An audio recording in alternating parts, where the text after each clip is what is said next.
So I've made it clear in some previous videos, although probably not as clear as I would have liked, that I consider Whole Cake Island the best arc so far of the time skip era. Certainly my favorite. Wano might surpass it for me. It's not finished, so I don't lump it in there. But just compared to some of the other arcs, I really enjoyed this one for several reasons. It includes giving a character like Sanji, who we knew very little of the background of previously, this expanded backstory, some very interesting dynamics with his family, a sister that I think is one of the most complex characters introduced in the series in the last 10 years with Reiju, a villain that I found very unique amongst other antagonists in a series full of unique antagonists with Big Mom. Um, a very nice standout moment for a character that kind of always seemed like they were a guest party member of the Straw Hat crew with Brooke. There was just every character and plot element, for the most part, I really enjoyed. But there was a sizable portion of people, and again, I'm talking mostly about the manga version because that's the only one I read. I read the whole way through for that. I didn't see the show's version other than a couple of clips. But there were some people who criticized the arc, in my opinion, very harshly for Sanji not having a one-on-one fight that he won. Because they like to just throw out his skirmish with his dad because that apparently doesn't count. But um, there was one person I used to talk to until they turned heel on me, who said the whole Cake Island, the arc, right? The whole arc, because Sanji didn't have a fight. Forget what it does for the story with revealing to us and giving the backstory of one of the main antagonists of the series with Big Mom. Forget how it fleshes out Sanji's backstory. Forget that it results in Luffy being considered the fifth emperor. These events, this entire arc, this whole 78 chapter story, 95 episodes of the anime, was a waste of time because Sanji didn't get a fight. Now, I was very rubbed the wrong way by these comments for a couple of reasons. This person really likes Ennis Lobby.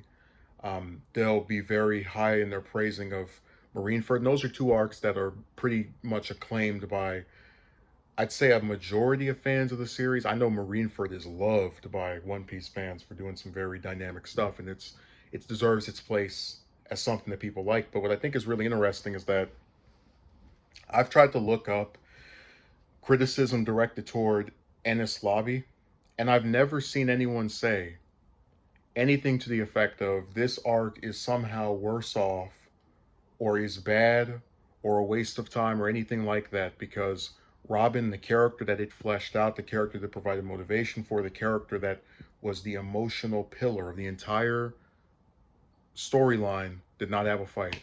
I've never seen anyone criticize it for that.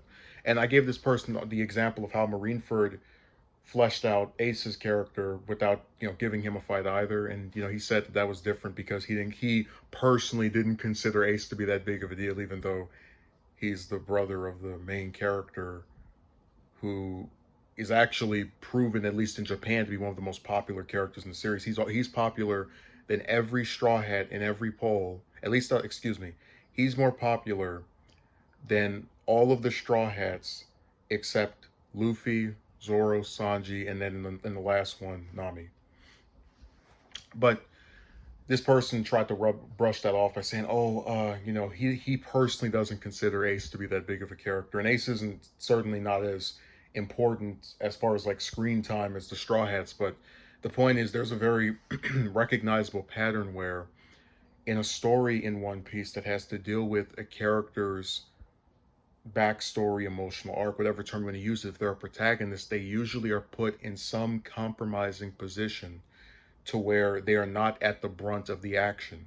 You can go back to Arlong Park, an arc that gives us Nami's backstory after it's kind of like, alluded to a little bit in the past. She didn't get a one-on-one fight. You didn't see her battle Arlong or any of his crew members. She was actually the only of the five Straw Hats at the time to not have a 1v1 with a member of Arlong's crew. Never seen anybody criticize Arc for doing that. I hear people saying, "Oh my God, you can relate to her, and what an interesting character. This was a good twist." or good revelation, rather. I don't want to call it a twist because that makes it sound like it just came out of nowhere. But, you know, when I look at these other arcs that follow this similar, formula, it's not to say that One Piece every arc is the same, even though I would say that about Alabasta and Dressrosa.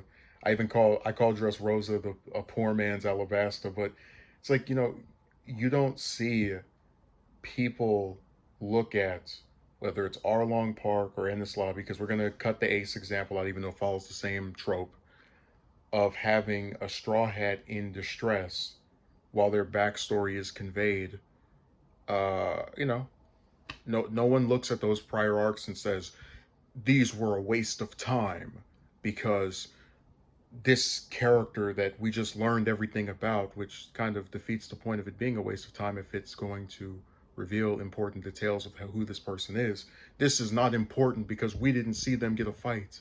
I would I have never seen, when going on Arlong Park, when going on the O'Hara Library, any of those places, hell, when going in the YouTube comment section, somebody say, I don't like the Arlong arc because even though it fleshed out Nami's character and, you know, kind of gave explanation to how she acted that way up in the story for that up to that point, she didn't have a fight, so it was a waste of time. You never see somebody who watched Ennis Lobby. And remember, uh, those two are very similar because a straw hat is in some position of distress, and every member of the crew gets a fight except them.